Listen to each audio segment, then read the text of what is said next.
பருவப்பெயர்ச்சி காலநிலை மாற்றம் பூரணத்துவம் பெறவில்லையாயினும் எதிர்வரும் நாட்களில் நாட்டின் பல பகுதிகளில் கடும் மழை பெய்வதற்கான வாய்ப்புகள் உள்ளதாக வளிமண்டலவியல் திணைக்களம் எதிர்வு கூறியுள்ளது.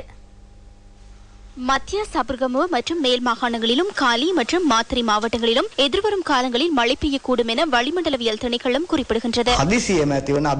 இந்த பகுதிகளில் கடும் காற்று வீசுவதுடன் இடியுடன் கூடிய கடும் மழை பெய்யக்கூடிய வாய்ப்புகள் அதிக அளவில் காணப்படுகின்றன.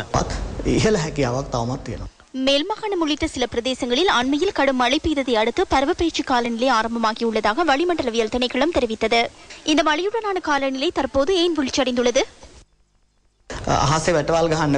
வானத்தை மாத்திரம் கருத்தில் கொண்டு இதனை கூற முடியாது. காலநிலை எதிர்வு கூறல்களில் நிச்சயமற்ற தன்மை காணப்படுகின்றது. அதிகளவிலான எதிர்வு கூறல்கள் காணப்படும் பட்சத்தில் கடும் மழை பெய்யலாம். தற்போது எதிர்வு கூறல் தொடர்பான விடயங்கள் சேகரிக்கப்படாத போதிலும் பருவப்பெயர்ச்சி காலநிலை இதுவரை நிலை கொள்ளாமையினால் கடும் மழை பெய்யக்கூடிய வாய்ப்புகள் காணப்படுகின்றன.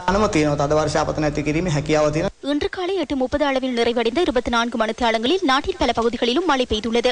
இதேவேளை அண்மையில் நாட்டின் சில பகுதிகளில் ஏற்பட்ட நிலநடுக்கம் நாட்டிற்குள் ஏற்பட்ட ஒன்றென உறுதி செய்யப்பட்டுள்ளதாக புவியியல் மற்றும் அகழ்வாராய்ச்சி அலுவலகம் குறிப்பிடுகின்றது.